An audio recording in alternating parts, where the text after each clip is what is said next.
Graça e paz em Cristo Jesus. Louvamos o Senhor por estarmos nesse dia que Ele separou para nós, essa noite aqui, com os irmãos, diante da Palavra de Deus, exposição bíblica, do tema Jesus transforma. Jesus transforma. E transforma mesmo.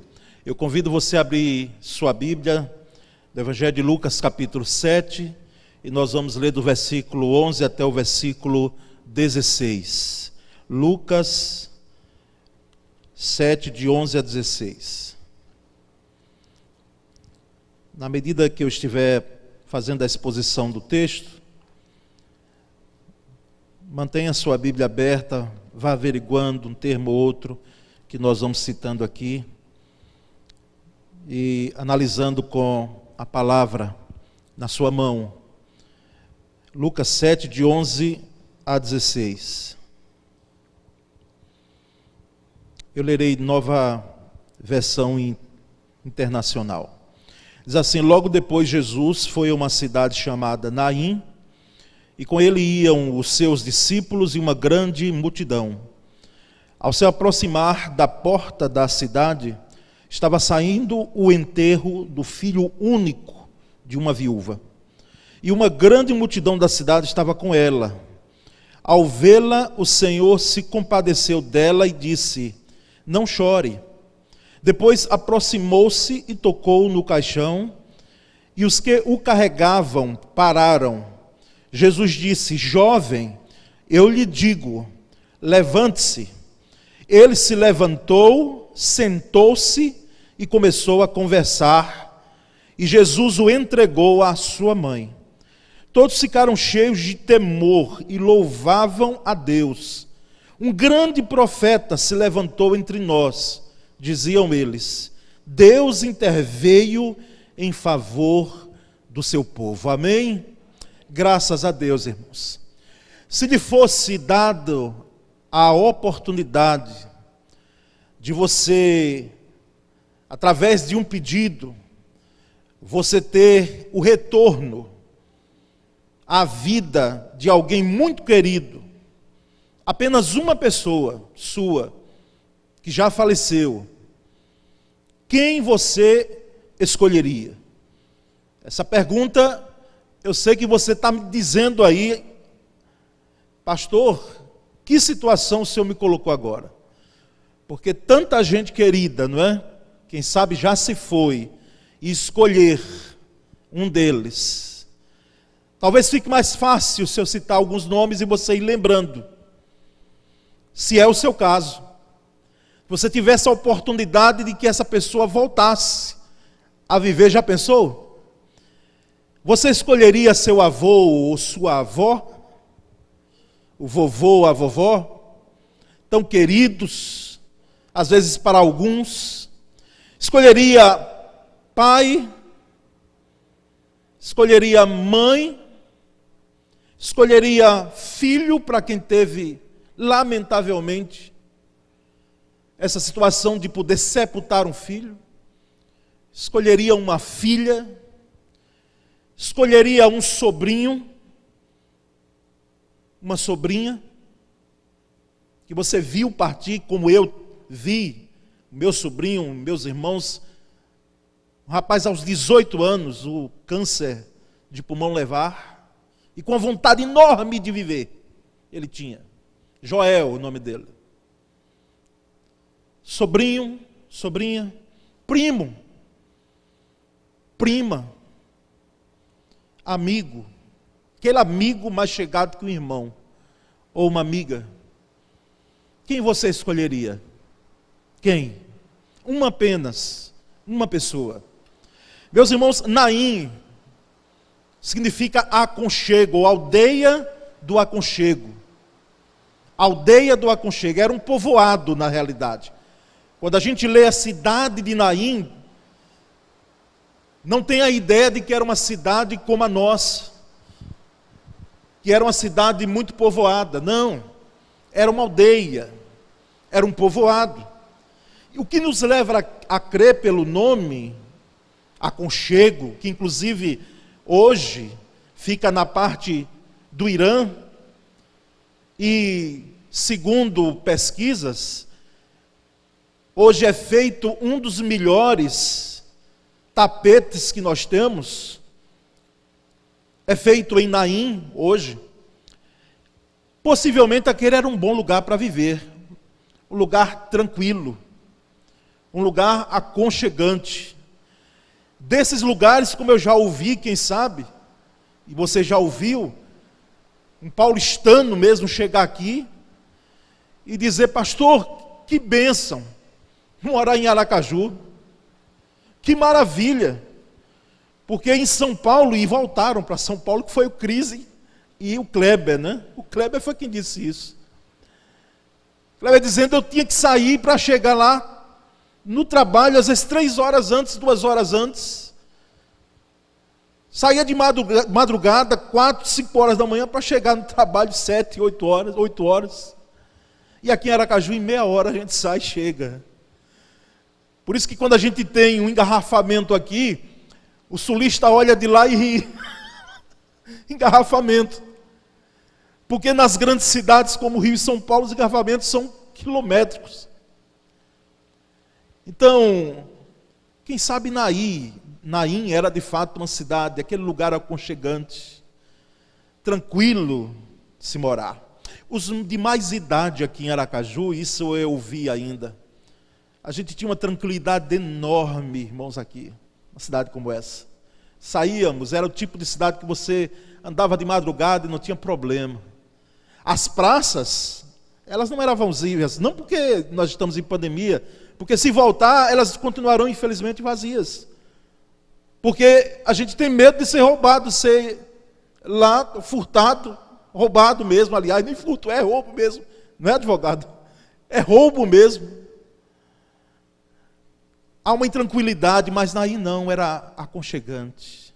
Como nós temos hoje no Brasil algumas cidadezinhas pequenas, não é? Pequenas. Hoje a cidade de Naim, como eu disse, ela fica situada na província iraniana central de Isfahan. Isso aí você vai pegar no mapa, se tiver interesse melhor para localizá-la. Se Jesus, ele saiu de Cafarnaum e foi para Naim. Ele saiu de Cafarnaum, que era como se fosse o quartel-general dele. Jesus, ele permaneceu muito em Cafarnaum, era o centro da ação ministerial de Jesus. Pode ver nos evangelhos, ele vai e volta para Cafarnaum.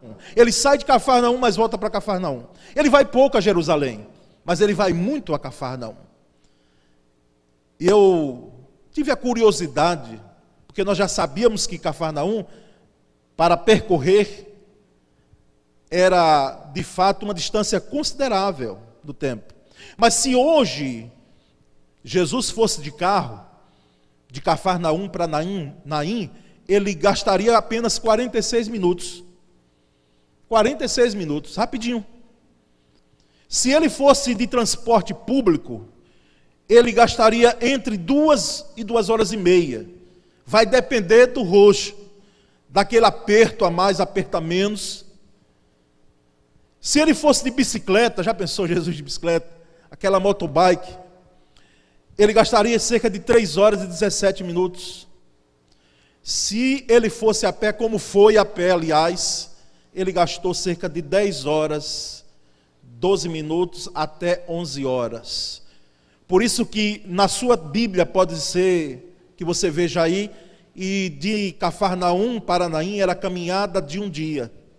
Era um dia, ou seja, um dia para o judeu era de 6 horas da manhã até às 18 horas. Então, aproximadamente, Jesus gastou esse tempo, uma caminhada boa, né? Já pensou? Você caminhar 11, 12 horas, eu só em falar estou cansado. Só em falar eu já estou cansado aqui. Pensar uma caminhada aqui para Salgado um pouquinho mais, que dá o quê? Aproximadamente 52, Salgado ainda é até mais perto. Dá 40 e poucos quilômetros, mas Cafarnaum 52 quilômetros. De Cafarnaum para Naim, a pé, um dia inteiro. Caminhada boa. E não era assim, em tapete. Não era em estrada asfaltada. Nem mesmo de paralelepípedo, eram estradas cheias de poeira. Cheias de poeira. Eram caminhos perigosos até. Embora em grupo, mas eram caminhos, eram vielas, eram ruas, às vezes até de difícil acesso, com sol possivelmente escaldante. Irmãos, o transporte que Jesus dispunha eram os pés, e ele foi a pé com o seu grupo apostólico. E nós percebemos que não foi por acaso que Jesus planejou ir de Cafarnaum para Naim. Não foi. Jesus nunca, grave bem isso, não esqueçam jamais. Jesus nunca faz nada por acaso. Jesus nunca fez, nunca faz nada por acaso. Quando ele diz vamos para ali, é com um propósito, é com um objetivo. E ele saiu de Cafarnaum e foi para Naim para transformar. Para transformar. Você e eu, é até uma discussão boa, bota essa no bate-papo do jovem. Nós podemos transformar ou mudar as coisas. Aí eu tinha um professor de filosofia, que ele dizia, o ser humano ele tem a capacidade de mudar os contextos, mudar, agora transformar, fazer em outra forma. O próprio Lavoisier já disse que nada se faz, tudo se transforma mesmo, ou seja, já tem algo lá de trás.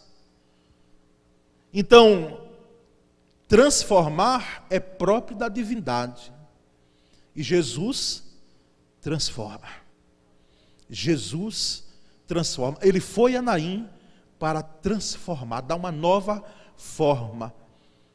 Nós lembramos lá da expressão, inclusive do apóstolo Paulo, lá em Romanos capítulo 12, que ele diz, transformai-vos pela renovação da vossa mente, não é? Para que experimenteis qual seja a boa, agradável e perfeita vontade de Deus. Mas note que esse transformai-vos, você não faz sozinho nunca.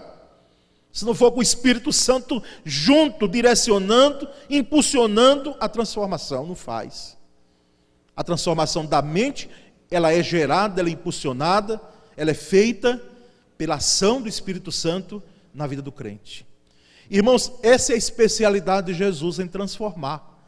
E ele transforma o choro em consolo. Transforma o choro em consolo. Jesus transforma choro em consolo. Uma multidão da cidade acompanhava aquela mulher. Pode passar para o próximo slide. O choro em consolo. E era para enterrar um ente querido. Era para enterrar aquele filho único. Não era apenas um ente querido, era um filho único.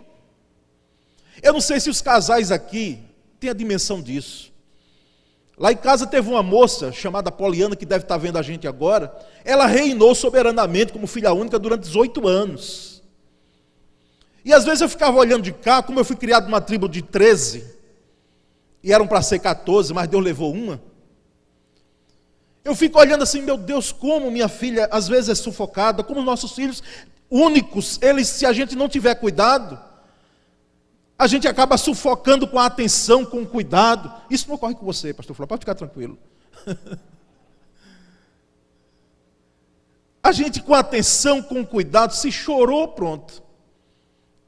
Quando eles são bebês, um chorinho. Ali dizendo que quero mamar, mas a gente já pensa que já corre, a mamãe já corre logo para ver o que é. Filho único, filha única, é coisa que só pai mesmo e mãe pode dizer o que significa isso.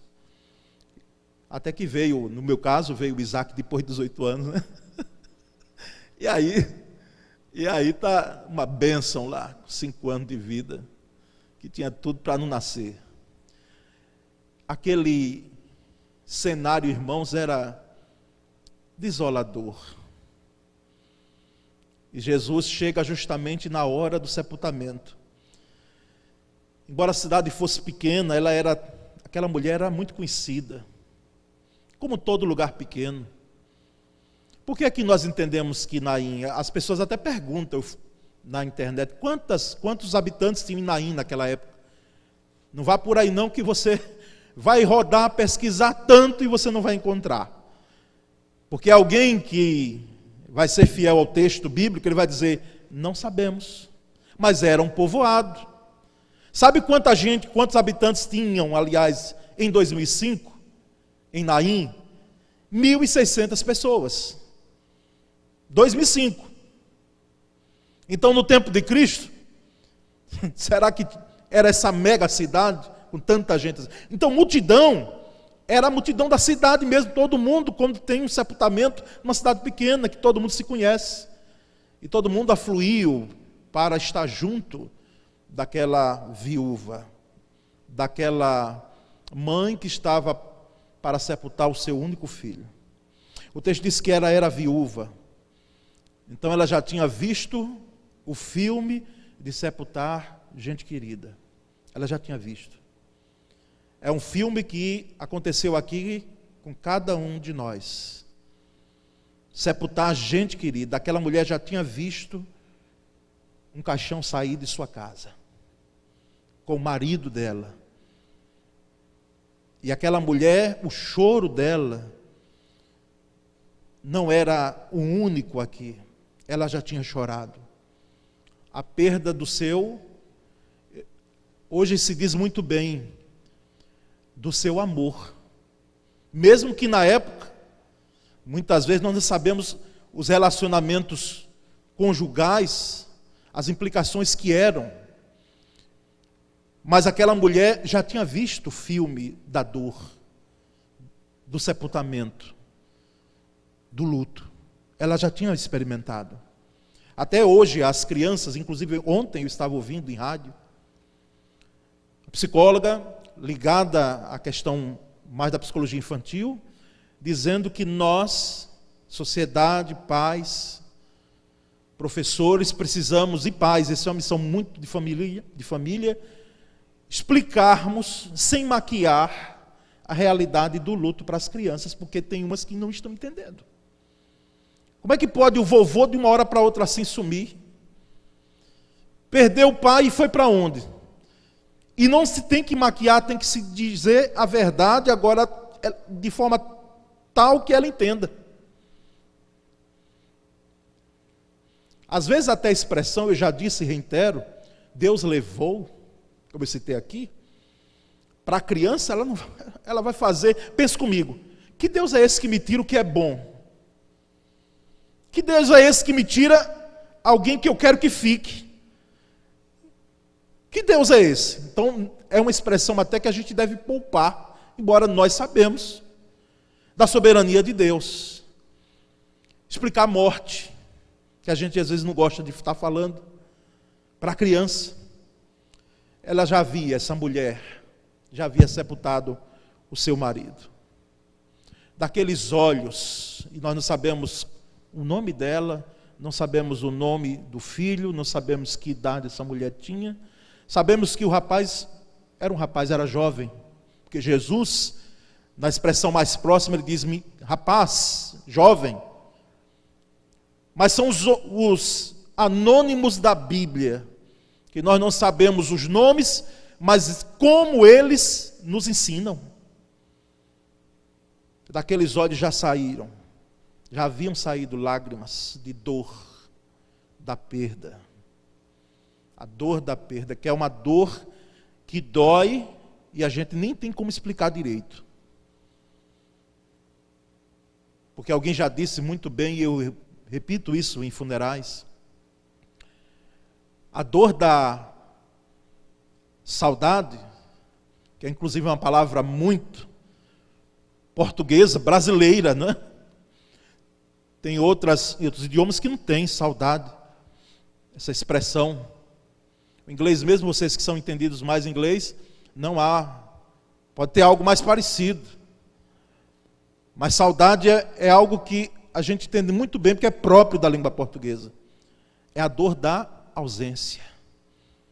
A dor da ausência. Havia ficado consolo para aquela mulher. Não substitui o esposo, mas é um consolo, o filho. O filho. Na morte do marido, o filho ficou, mas o filho também vai agora. o filho único que lhe servia de consolo. E quem sabe, como a gente diz, olha, tal pai, tal filho.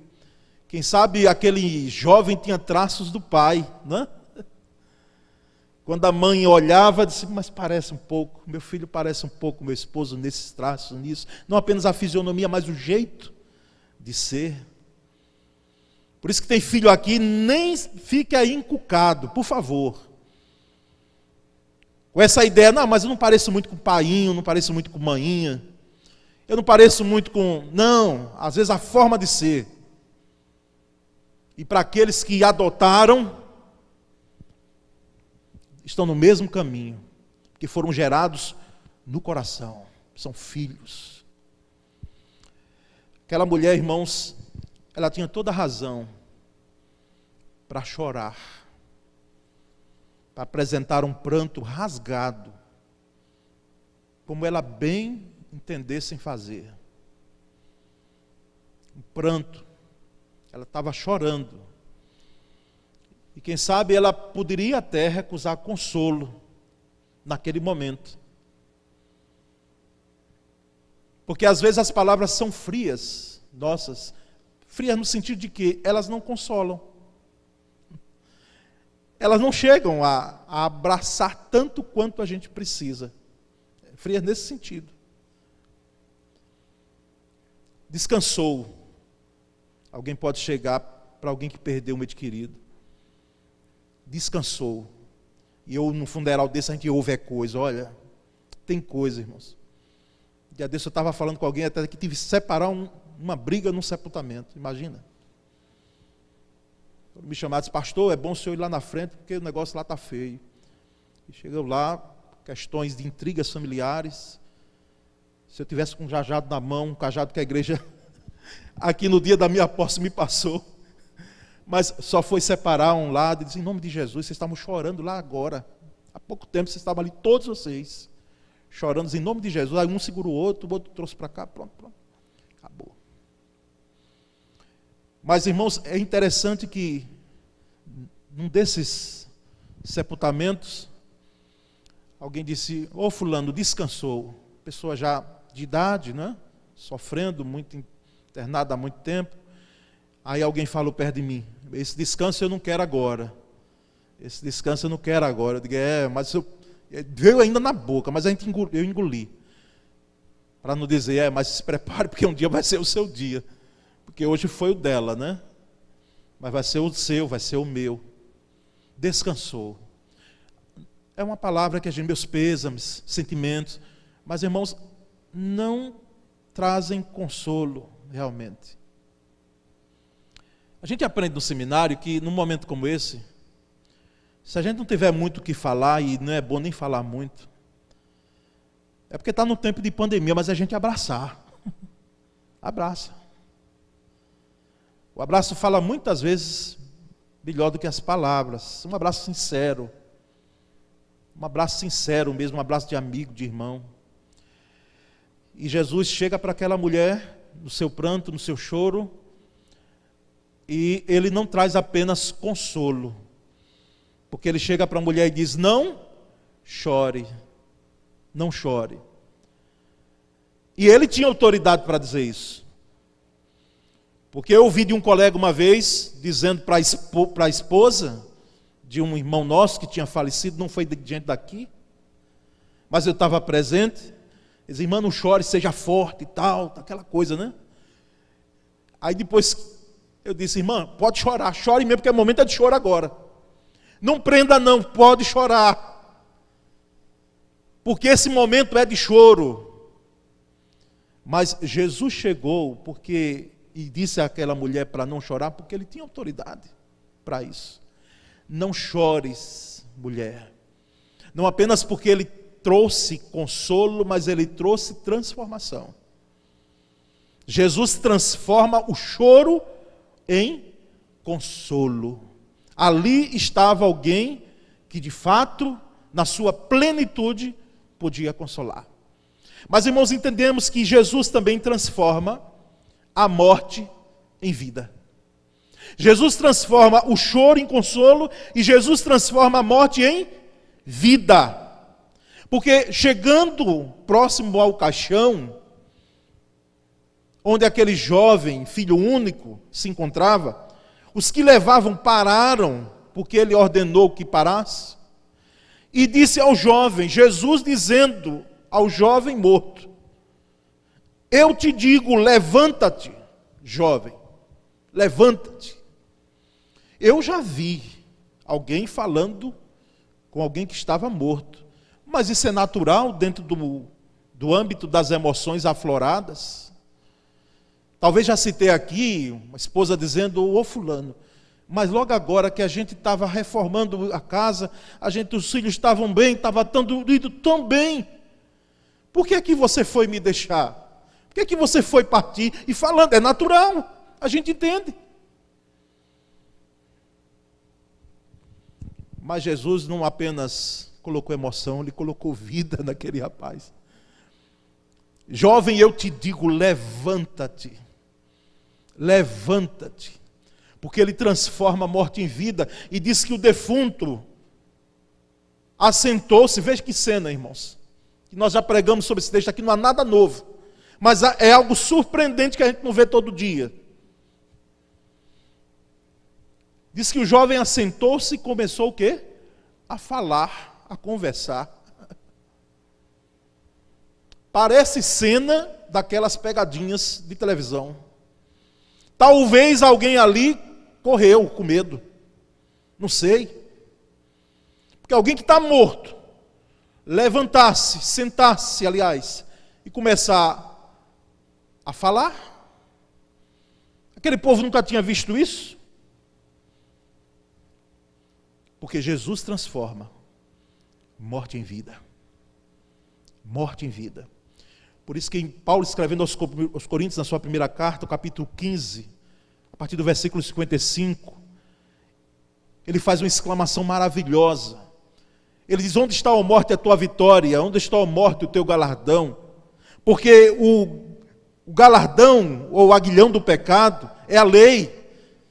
Mas lá no versículos 57 e 58 ele diz, mas graças a Deus que nos dá a vitória, por nosso Senhor, Jesus Cristo. Jesus Cristo transforma a morte em vida. Jesus transforma a morte em vida. Pode ser que não seja o caso de que você nunca tenha visto isso, como eu não vi nesses 40 e tantos anos de crente, de cristão. Nunca vi a ressurreição, mas quero trazer a aplicação já de imediato. Quantas ressurreições e restaurações eu vi de vidas. Gente que estava literalmente morto. E Jesus trouxe a vida. Jesus trouxe a vida, uma vida plena, uma vida que só Ele tem condições de dar. Mas, irmãos, no terceiro momento, já indo para o final, Jesus transforma choro em consolo, morte em vida e transforma perda em restituição. Perda em restituição. Diz o texto que ele entregou o jovem a quem? A mãe. Entregou a sua mãe. Ele devolveu o jovem para sua mãe. Já pensou que alegria? Em tempos anteriores à pandemia, irmãos, eu não sei se estão retomando, mas na Praça da Sé, em São Paulo, diariamente, mães, pais, parentes, eles ficam com cartazes, com retratos de pessoas desaparecidas, um filho, uma filha, esposa, parentes. Eles ficam ali. E se você for pesquisar depois, você vai ver vídeos como esse, e você vai notar que o semblante é de extrema tristeza. Os olhos falam daquelas pessoas. Há uma tristeza no olhar. Porque há uma quantidade enorme, sim, de pessoas que desaparecem. E não se tem mais recado, não se tem mais notícia. Por isso que se faz de tudo para que haja o sepultamento. E mesmo em condições tão trágicas, mas que a família tenha o direito de sepultar. Porque quando não há isso, aquilo na mente, irmãos, provoca uma inquietação tão grande e inclusive doenças emocionais. Você imagina alguém que você ama desaparecer e você não saber onde está. E nunca mais se ter notícia. Imagina isso aí. O que é que pode provocar em você? As experiências triunfantes de salvamento no corpo de bombeiros ilustram, às vezes, muito bem isso. Alguém que estava quase morrendo, perdido, numa condição terrível de salvamento, e se trouxe à vida, e foi restituído. Jesus transforma a perda em restituição. É claro que há algumas condições que nem sempre se restituem na mesma medida do que se perdeu. Mas nesse caso aqui foi. O jovem volta a viver. O jovem é entregue à sua mãe. Porque Jesus transforma essa perda em algo que foi restituído. Em alguém que foi restituído. Por último, Jesus transforma o pranto em louvor. Jesus transforma o pranto em louvor. Versículo 16 diz que todos ficaram cheios de temor e louvavam a Deus. Todos ficaram cheios de temor e louvavam a Deus.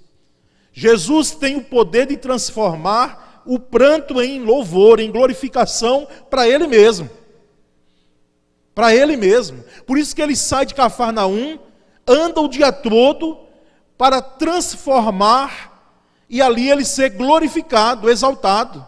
Porque para isso Ele veio, para isso Ele existe, para isso Ele é.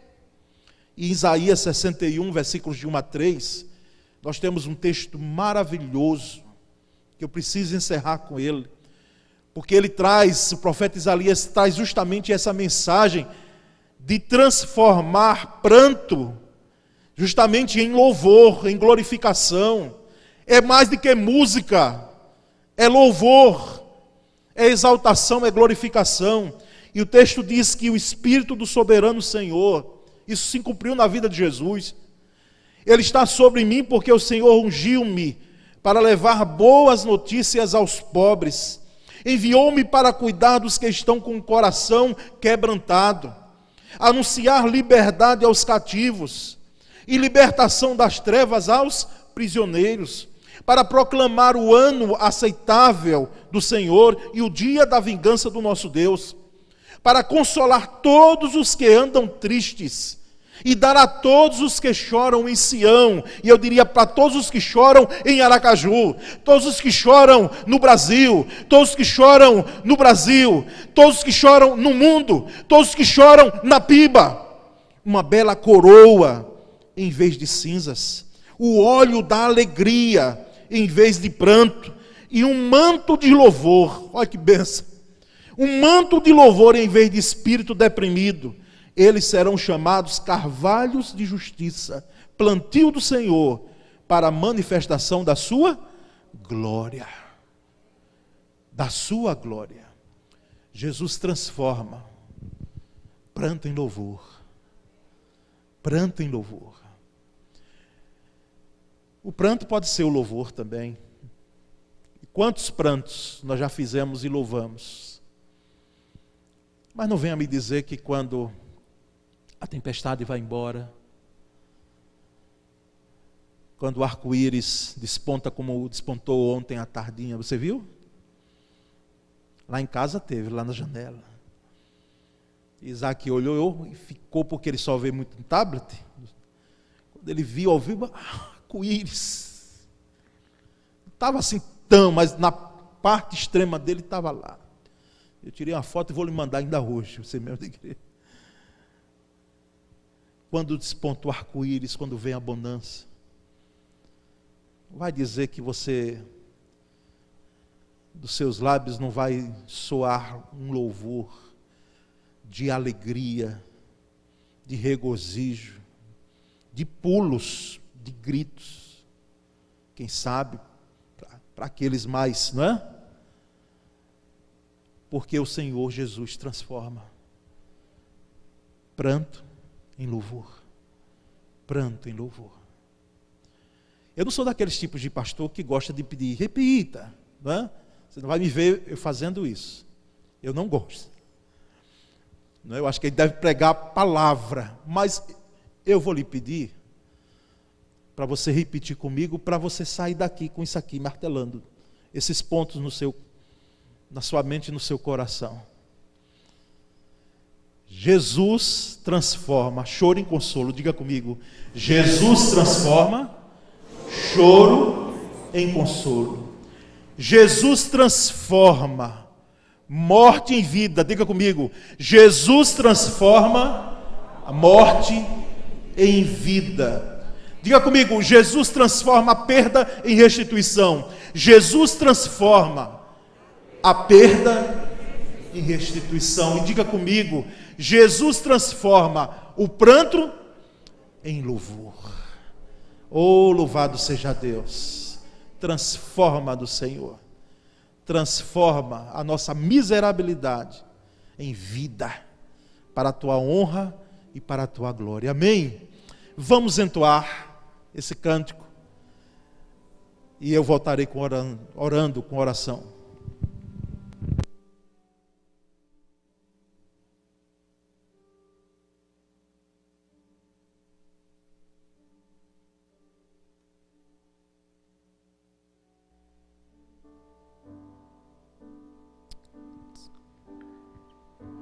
Senhor, eis-me aqui, vem transformar meu ser no fluir da graça que encontrei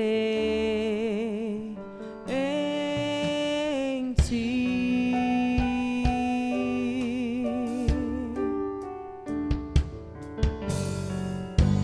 Senhor, descobri que as fraquezas que há em mim podem ser vencidas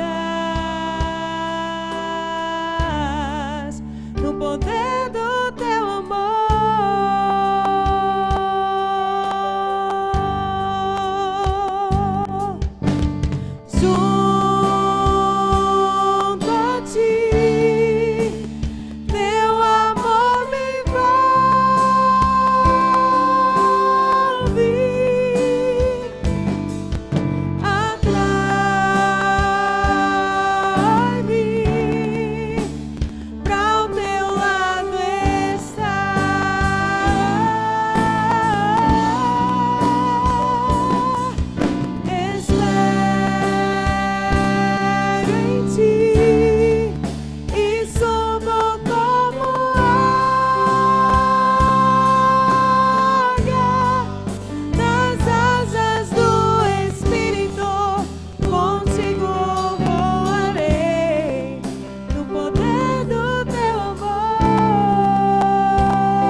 Vem renovar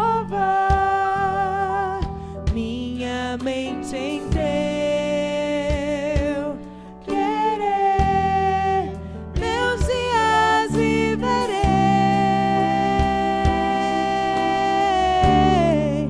no poder do teu amor.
glória a Deus, louvado seja o Senhor. Eu vou pedir aos irmãos que estão pela internet nos acompanhando, que vocês pudessem digitar, se puder digitar aí, você no tablet ou no computador ou celular, essa expressão que Missões Nacionais, ela criou, forjou, que não é dela, é da Bíblia, mas que tem sido usada por Missões Nacionais. Jesus transforma. Digite por favor agora aí, Jesus transforma. Vou deixar essa mensagem nesse vídeo, né? Aí no chat. Jesus transforma, escreva aí, escreva agora. E nós aqui, nós vamos dizer em alto e bom som, Jesus transforma. Vamos dizer todos juntos? Jesus transforma. Mais uma vez, Jesus transforma. Transforma mesmo. Louvado seja Deus. Que essa palavra, ela possa, e ela pode, inundar o seu coração. Que esse alimento, você não saia com fome daqui, mas você saia nutrido pela exposição da palavra. E que ela, durante essa semana, até podermos nos encontrar novamente, ela possa estar mexendo com você, burilando em seu coração. Esse é o nosso desejo. Se alguém entrou aqui neste lugar, ou que está nos acompanhando pela internet, que ainda não teve um encontro maravilhoso com esse Jesus que transforma a vida, transforma radicalmente, e transforma para melhor, sempre para melhor. Ele nunca faz nada em vão, sempre tem um propósito. Eu gostaria que você entrasse em contato conosco, disponibilizasse alguma forma, se você estiver aqui presente, nos procure os pastores, eu, pastor Flávio, procure Leide durante a semana, tem acesso ao telefone dessa igreja, para que nós possamos, na medida do possível, lhe ajudar você, porque o foco nosso aqui é Jesus, é Jesus Cristo. Ele é a razão de nós estarmos aqui. É a Ele que nós queremos servir. Então, deixo essa palavra para você. E você, crente, fortaleça-se cada dia. Aquilo que você pensa que está para sepultar, você pode ser surpreendido por Jesus chegando em Naim, que é a sua vida, a sua família, e dizendo: eu te digo, levanta-te. Levanta-te. E Jesus transformando aquilo que está morto. A gente acha que está morto, né? E às vezes está mesmo. Em vida. Em vida. Vamos ficar em pé com a bênção. Oração e bênção. Estamos encerrando o culto dessa noite. Senhor, muito obrigado. Obrigado porque o Senhor é Deus. Ó Jesus. Pai, Filho e Espírito Santo. Triunidade bendita. Nós exaltamos, glorificamos a Ti. Ó Deus bendito, nós Te glorificamos porque Jesus veio para fazer transformação radical e hoje faz transformação em nossa vida. Só Ele tem esse poder de transformar uma situação que já estava com seu ultimato declarado. Mas, ó Pai, muito obrigado por esse episódio que foi registrado nas Escrituras para nos trazer vida. Exaltado, pois, seja o Teu nome e que o Senhor seja glorificado através desse culto. Exaltado, aceita o culto que nós Te prestamos. Que o amor de Deus, o Pai, a graça de Cristo Jesus, o nosso Senhor, doces e poderosas consolações do Espírito Santo sejam conosco, hoje e sempre. Podemos dizer amém.